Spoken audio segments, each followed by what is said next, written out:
मैं सालों से यही रास्ता चला रहा हूं। रीवा की सड़कें कुछ नई और चिकनी तो कुछ समय की मार से टूट चुकी एक थके हुए बूढ़े जानवर की नसों जैसी लगती हैं। मेरी बस एक पुरानी टाटा हर झटके पर कराहती है, जैसे हर गड्ढे से नाराज हो। मुसाफिर भी हमेशा वही होते हैं, ऑफिस जाने वाले लोग, छात्र और थके मांदे ग्रामीण जो शहर की ओर जाते हैं।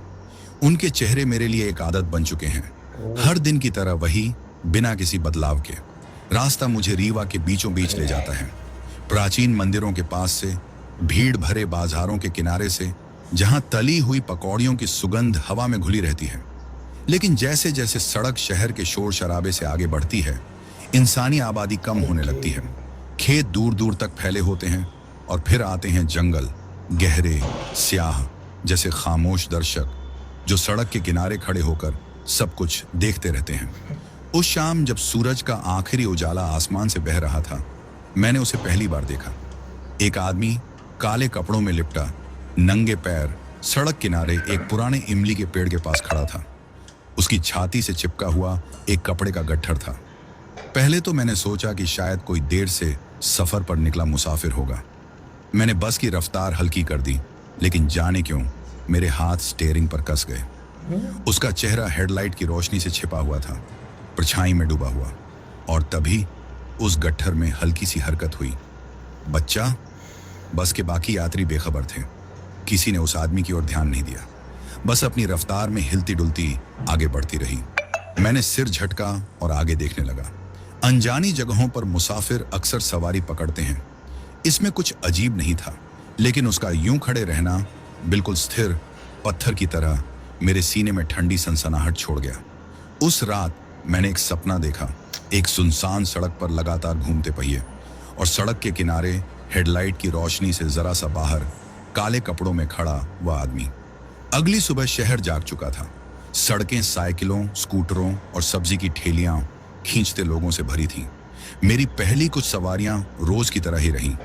यात्री चढ़े, कुछ उतरे, वही परिचित चेहरे, वही रूटीन। दोपहर तक सूरज आग उगलने लगा, सड़कें तप रही थीं। रीवा के बाहर का जंगल सहमा हुआ, एकदम शांत खड़ा था। और तभी मैंने उसे फिर देखा, वही जगह, वही इमली का पेड़, वही आदमी। इस बार मैंने बस की रफ्तार खुद ब खुद धीमी कर दी। उसके हाथों में दबा गट्ठर फिर से हिला, और फिर स्पष्ट साफ आवाज आई, एक बच्चे की धीमी घुटी हुई रोने की आवाज। मेरे शरीर में एक अजीब बेचैनी घुलने लगी। वह कल भी वहीं खड़ा था और आज भी वहीं। क्या वह पूरी रात वहीं खड़ा रहा? मैंने शीशे में यात्रियों की ओर देखा। कुछ सो रहे थे, उनके सिर बस की हलचल से झूल रहे थे। कुछ खिड़की से बाहर देख रहे थे, अपनी सोच में गुम। किसी ने भी उस आदमी को नहीं देखा। जैसे ही बस उसके पास से गुजरी, मैंने साइड मिरर में देखा। वह गायब हो चुका था। सिर्फ इमली का पेड़ अकेला खड़ा था। कोई आदमी नहीं, कोई बच्चा नहीं, बस सुनसान सड़क दूर तक फैली हुई। मेरे हाथ स्टीयरिंग पर और कस गए।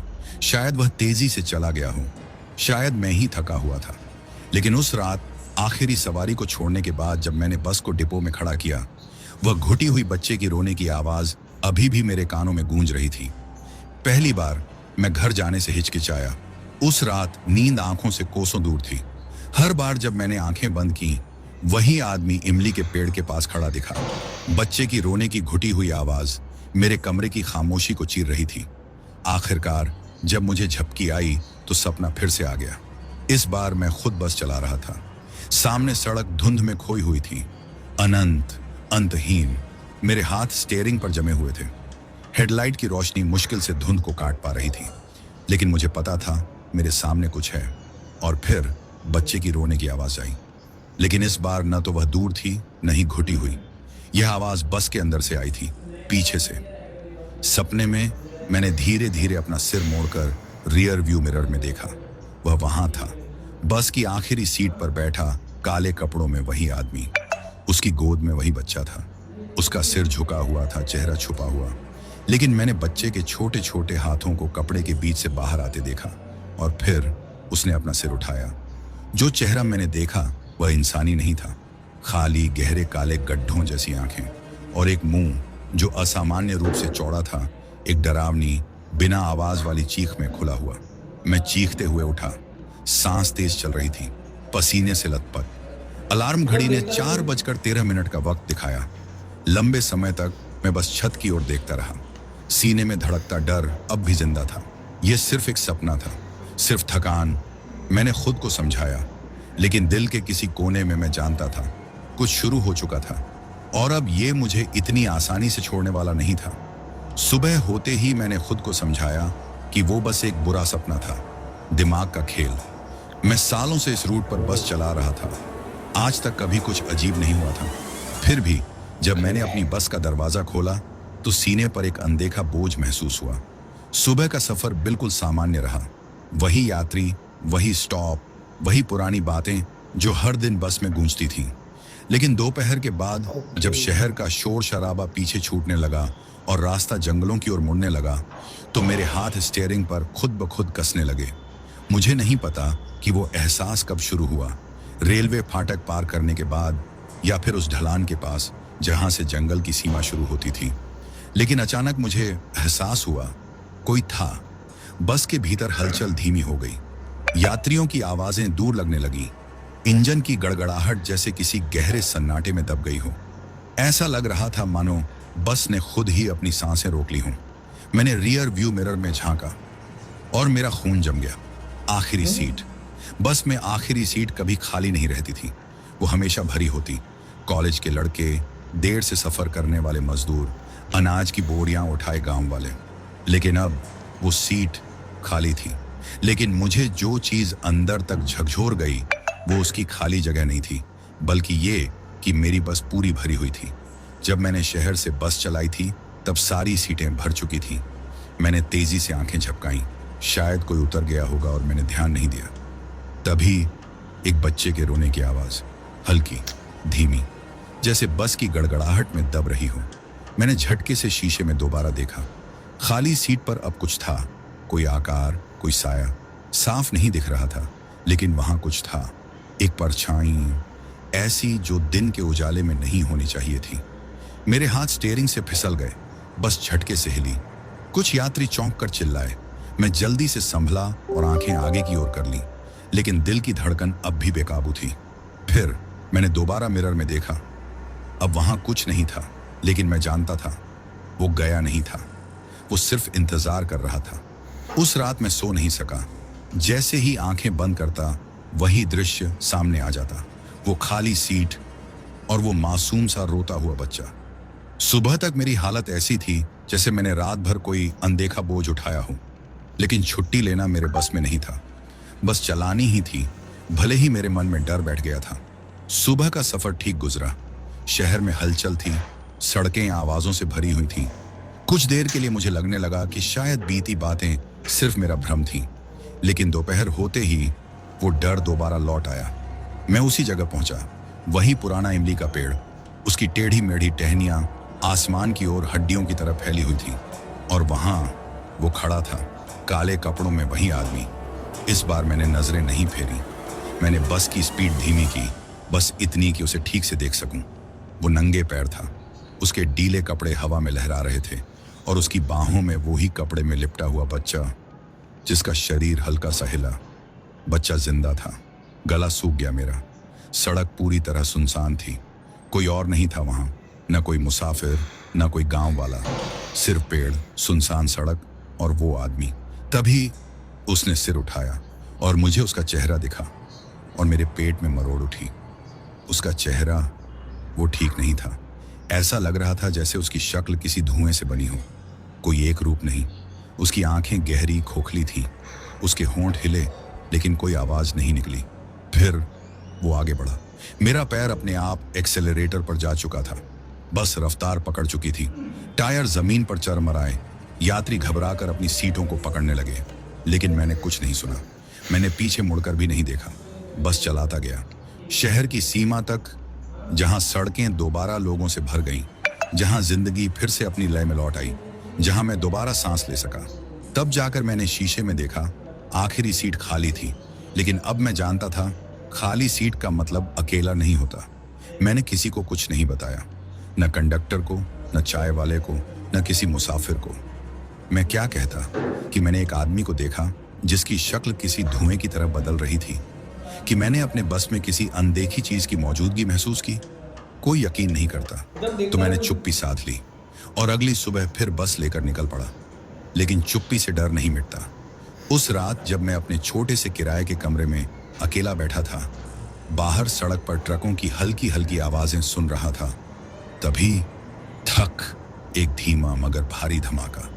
मेरी छत पर मैं सुन्न हो गया। आवाज ज्यादा तेज नहीं थी, इसमें कोई हड़बड़ी नहीं थी, बस एक भारी सुस्त सी आवाज, जैसे कुछ ऊपर आकर गिरा हो। मैं पूरी तरह स्थिर बैठा रहा, कान लगाए हुए। मेरा कमरा पहली मंजिल पर था, एक सस्ते लॉज में।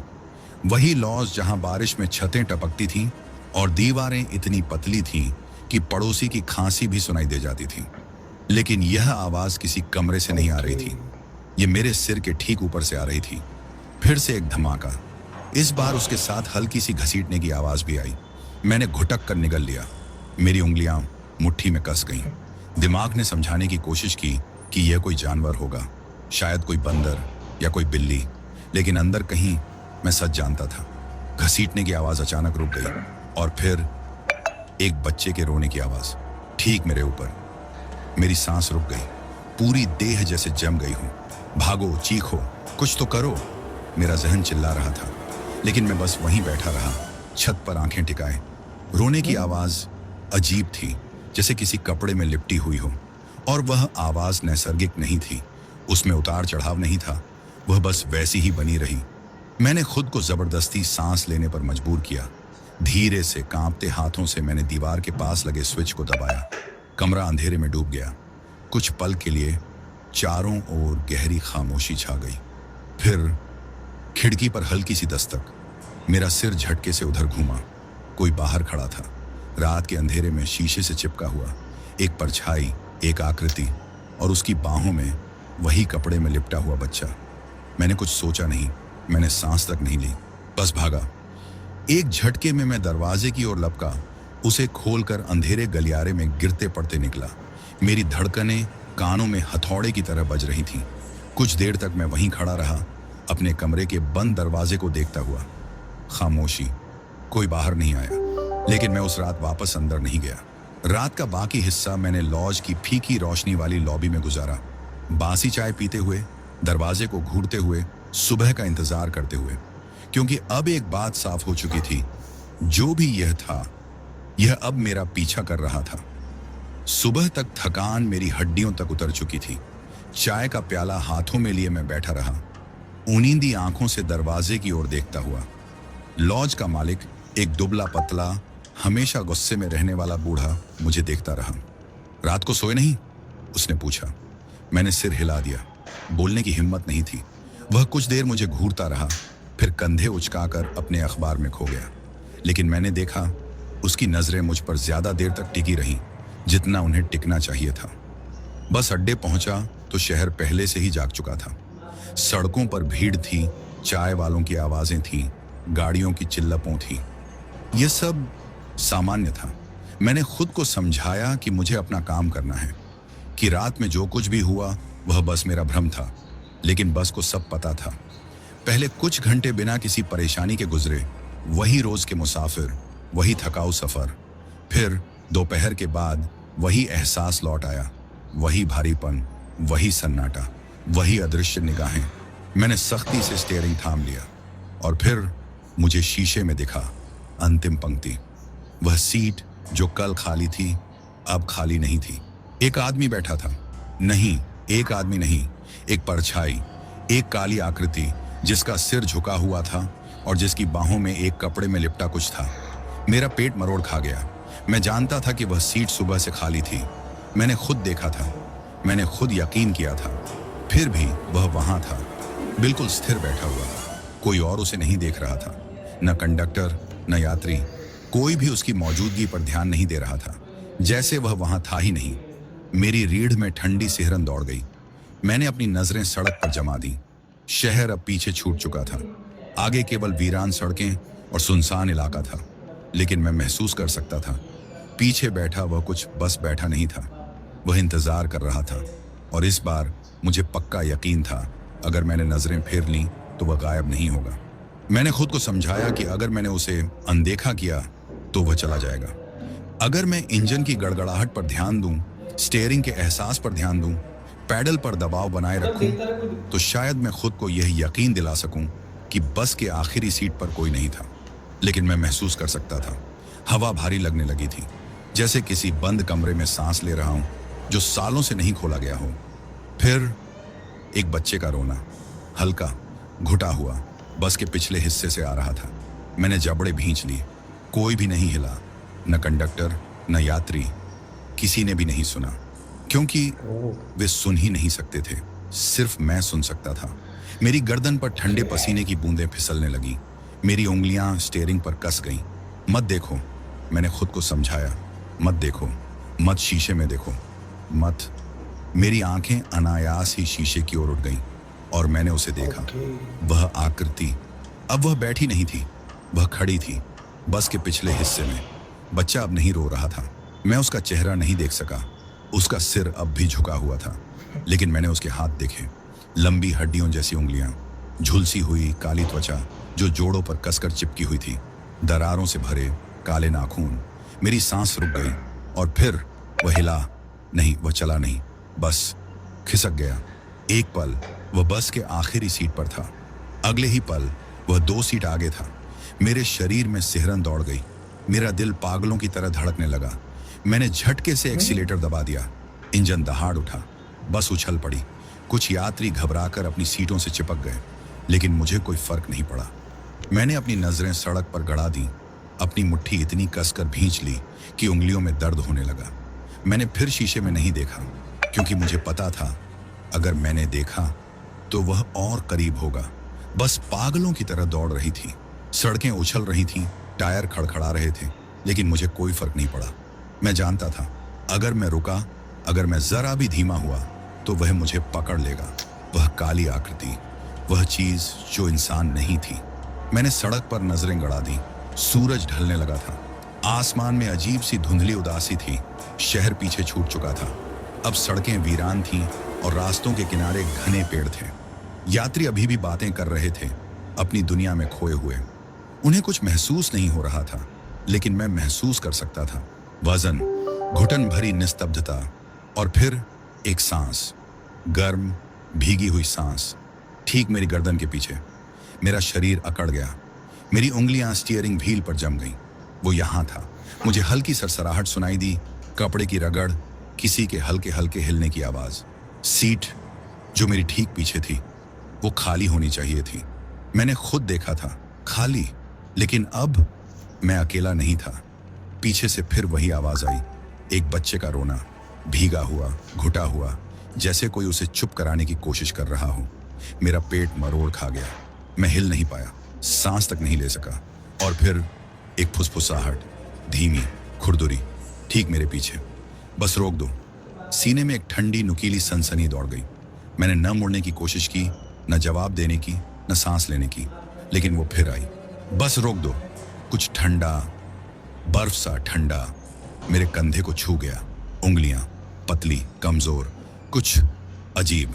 मैंने झटके से स्टीयरिंग घुमा दिया। बस जोर से झटके में मुड़ी। तेज चीखें, यात्रियों की आवाजें, कंडक्टर की गाली, टायरों की चीखती आवाज सड़क पर घिसटती हुई। मैंने पूरा जोर लगाकर बस को काबू में किया। सीना धौंकने की तरह चल रहा था, सांसें बेतरतीब। मैंने पीछे नहीं देखा, आईने में झांकने की हिम्मत तक नहीं की, क्योंकि अगर मैं देखता तो वो चीज जो मेरी सीट के ठीक पीछे बैठी थी, मैं उसे देख लेता। बस तो संभल गई थी, लेकिन मेरा डर नहीं। यात्री अब भी चिल्ला रहे थे। कंडक्टर दीनू, जो हमेशा झल्लाया रहता था, गुस्से में मेरी तरफ बढ़ा। भाई, ये क्या कर दिया तूने? वो गरजा। सबको पटक पटक कर मार ही दिया होता। मैं कुछ बोलना चाहता था, पर मेरे होंठ सूख चुके थे। मेरी नसें अब भी ठंडी पड़ रही थीं, क्योंकि मैं अब भी उसे महसूस कर सकता था। वो ठंडा स्पर्श, वो अजीब सा वजन जो अब भी मेरी सीट के पीछे था। मैंने कांपती सांस ली। ब्रेक्स फिसल गए थे। दीनू कुछ बड़बड़ाया, लेकिन ज्यादा सवाल नहीं किए। वो पीछे जाकर यात्रियों को शांत कराने लगा, और तभी मेरी नजर आईने पर पड़ी। आखिरी सीट फिर से खाली थी, पर जो सीट मेरी ठीक पीछे थी, वहां एक हाथ का निशान था, गहरा, धुंधला, चमड़े की सीट पर उभरा हुआ। पतली उंगलियां, बहुत लंबी, अजीब सी टेढ़ी, जैसे जिसने छुआ था वो इंसान नहीं था। मैंने स्टीयरिंग को इतनी जोर से पकड़ा कि उंगलियों में दर्द होने लगा। ये सब सच था, कोई कल्पना नहीं। बस के अंदर का भार अब और भारी लगने लगा, जैसे उसमें सिर्फ यात्री नहीं, कुछ और भी सवार था, कुछ जो जिंदा नहीं था। मैं बस रूट पूरा करना चाहता था, शहर पहुंचना चाहता था, इस बस को खड़ा कर देना चाहता था, बस इससे दूर जाना चाहता था। लेकिन एक बात समझ आ चुकी थी, वो मुझे इतनी आसानी से जाने नहीं देगा। मैं बस चलाता रहा, हाथ स्टीयरिंग पर जमाए, सांसों को सामान्य रखने की कोशिश करता रहा, लेकिन अंदर से मैं टूट रहा था। पीछे वाली सीट पर वो धुंधला हाथ का निशान अब भी वैसा ही था, फीका नहीं हुआ। एक खामोश गवाही कि किसी ने मुझे छुआ था, कोई वहां था, और शायद अब भी था। बस आगे बढ़ती रही, सुनसान सड़क को निगलती हुई। सूरज डूब रहा था, पेड़ लंबे कंकाल जैसे साए बन चुके थे। मैं खुद को यात्रियों पर केंद्रित करने की कोशिश कर रहा था, उनके आम बातचीत के शोर में खो जाना चाहता था।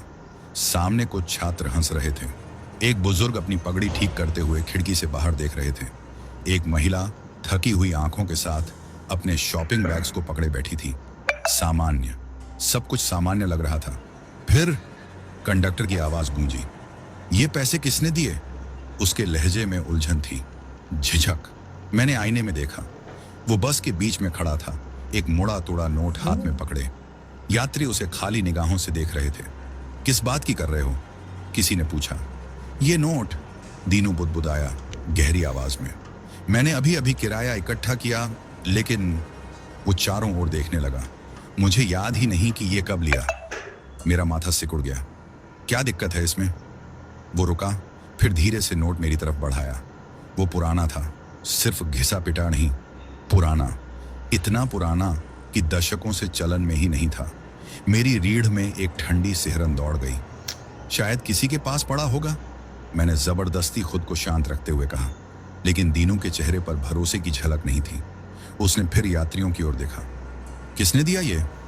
खामोशी, हल्की सरसराहट, झिझकते हुए चेहरे। कोई नहीं बोला। और फिर एक आवाज, सपाट, भावहीन, बस के पिछले हिस्से से। मैंने, एक ठंडा डर मेरे सीने में रेंग गया। मैंने वो आवाज पहले कभी नहीं सुनी थी। मैंने किसी नए यात्री को नहीं चढ़ाया था। यात्री घूमे, किसी ने गर्दन मोड़ी, मेरे हाथ पसीने से चिपचिपे हो गए। मैंने आईने में देखा, आखिरी सीट। अब वहां एक आदमी बैठा था, काले कपड़ों में, उसकी गोद में एक बच्चा लिपटा हुआ। एक झटका सा महसूस हुआ। नहीं नहीं नहीं नहीं, वो सीट खाली थी। मैंने खुद देखा था, लेकिन अब वो वहां था, बैठा, इंतजार करता हुआ, देखता हुआ। मैंने झटके से नजर हटा ली, आंखें वापस सड़क पर टिका दी। सीना तेजी से उठने गिरने लगा।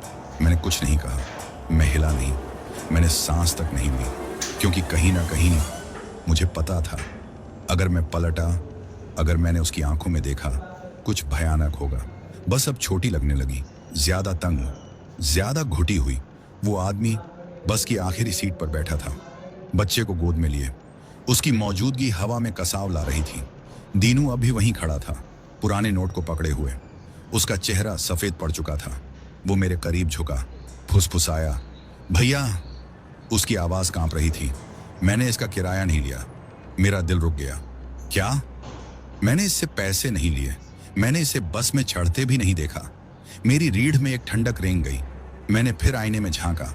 वो आदमी अभी वहां था, बैठा, बिल्कुल स्थिर, लेकिन कुछ अजीब था, कुछ अलग। मैंने ध्यान से देखा। बच्चा जो उसकी गोद में था, वो हिल नहीं रहा था। कोई आवाज नहीं, कोई हरकत नहीं, क्योंकि वहां कोई बच्चा था ही नहीं। बस कपड़े, एक खाली मुड़ा तोड़ा कपड़े का टुकड़ा। लेकिन फिर भी वो उसे वैसे ही पकड़े था, जैसे वो असली हो। मेरी उंगलियां सुन्न हो गईं, हवा भारी लगने लगी, जैसे कोई अदृश्य बोझ मेरे सीने पर रख दिया गया हो। और फिर उसने सिर उठाया। वो आदमी, पहली बार मैंने उसका चेहरा देखा, और वो मेरा ही था। एक परछाई, एक उल्टा प्रतिबिंब, मेरी ही शक्ल, लेकिन खोखली, खींची हुई, मेरी ही त्वचा, लेकिन पीली, मुरझाई हुई, मेरी ही आंखें, लेकिन गहरी, काली, अंधेरे की तरह। मेरा सांस लेना मुश्किल हो गया। बस एक झटके में हल्की सी लड़खड़ा गई। यात्रियों की चीखें गूंज उठी। मैंने तेजी से नजर वापस सड़क पर टिका दी। नहीं, नहीं, ये सच नहीं हो सकता। मैंने फिर देखा, आईना, आखिरी सीट खाली।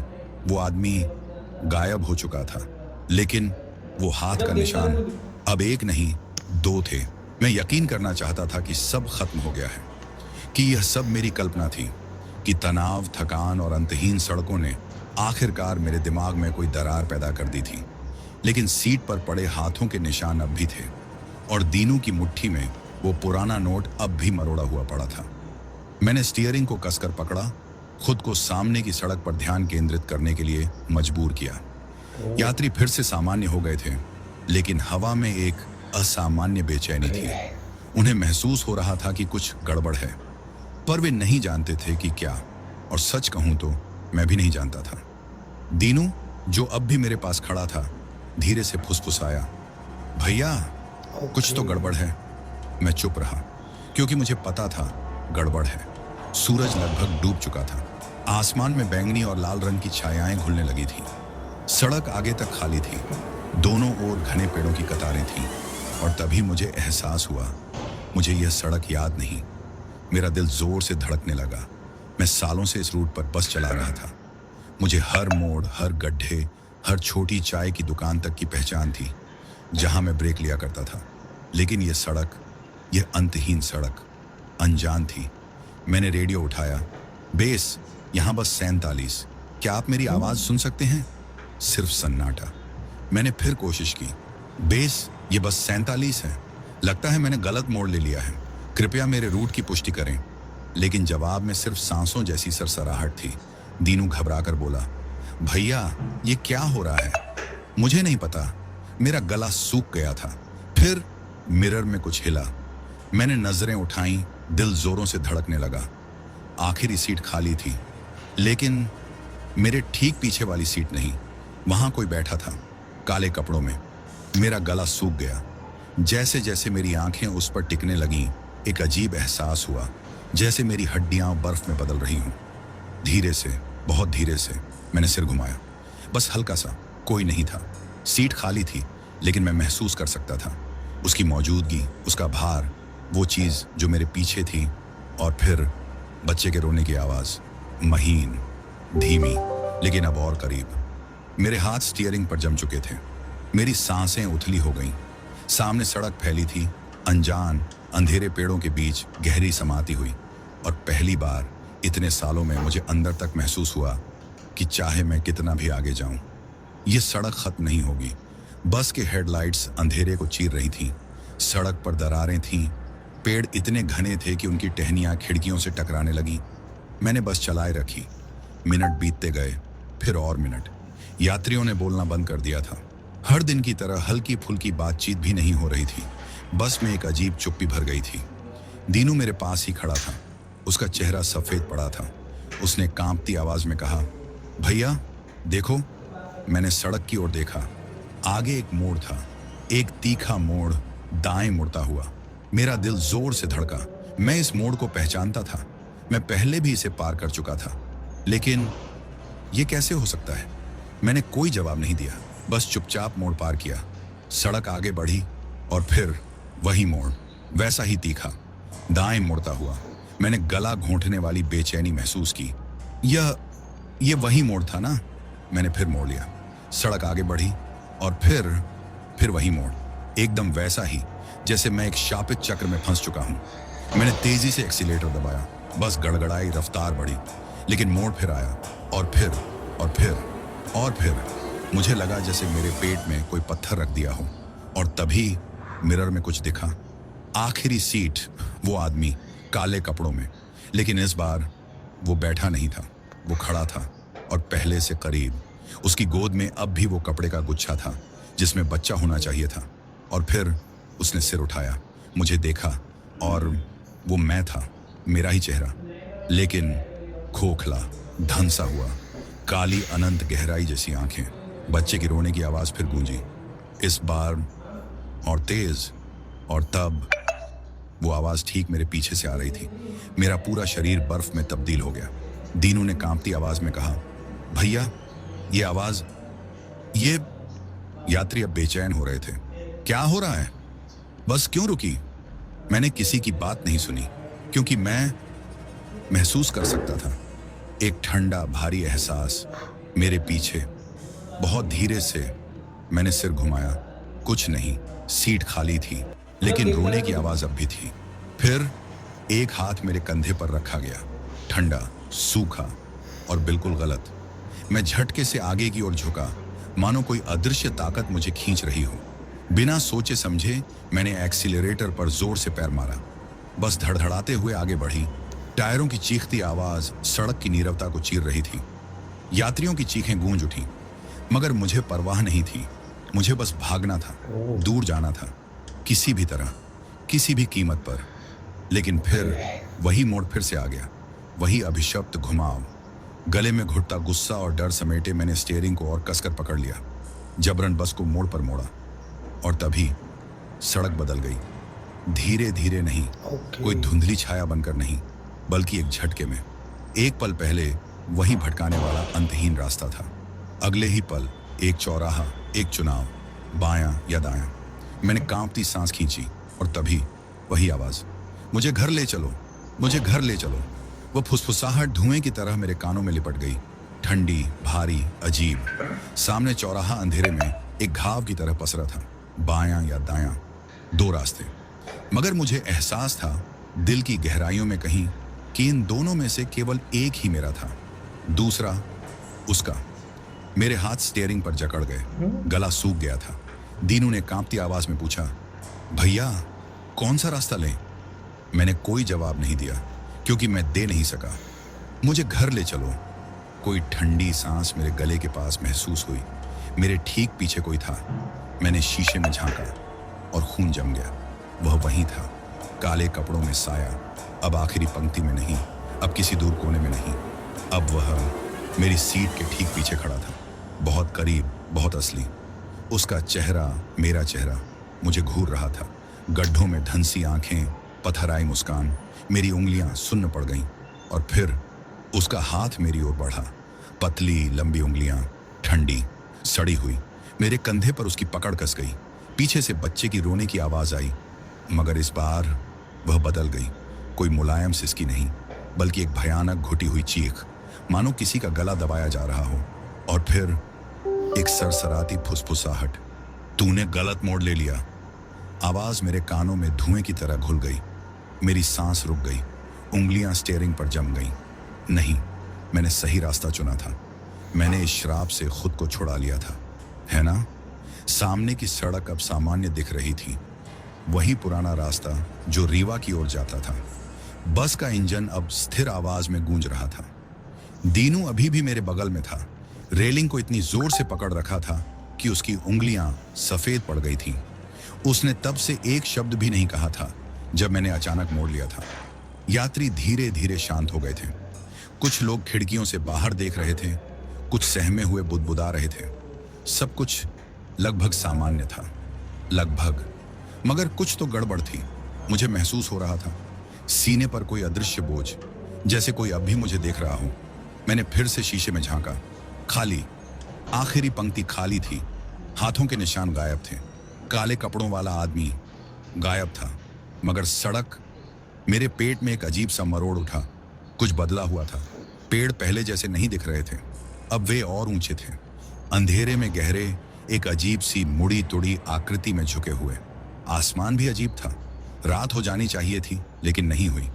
इसके बजाय क्षितिज एक अजीब मटमैले भूरे रंग का था, मानो कोई तूफान आने वाला हो। मगर यह कोई आम तूफान नहीं था, यह कुछ और था। दिनेश ने मेरे पास सिमटते हुए कहा, भैया। उसकी आवाज डरी हुई थी, अनिश्चित। यह कहाँ है? मैंने भारी सांस ली। रेवा के रास्ते पर। वह धीरे से सिर हिलाने लगा। नहीं भैया, यह रेवा नहीं है। एक सिहरन मेरी रीढ़ में दौड़ गई। मैंने शीशे में देखा, कुछ नहीं, लेकिन फिर भी मैंने महसूस किया कोई देख रहा था, कोई इंतजार कर रहा था। और तभी बच्चे के रोने की आवाज, तेज नहीं, घबराहट भरी नहीं, मध्यम, धुंधली, जैसे वह बहुत बहुत दूर से आ रही हो। फिर भी वह ठीक मेरे पीछे थी। मैंने दांत भींचे।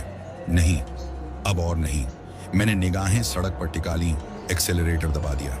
हमें यहां से निकलना था। हमें सड़क खत्म हो गई। मेरा दिल जोर से धड़का। सामने बस शून्य था। काली असीम गहराई हर चीज को निगलती हुई। दिनेश की घबराई हुई सांसें सुनाई दी। पीछे से यात्रियों की चीखें गूंज उठी।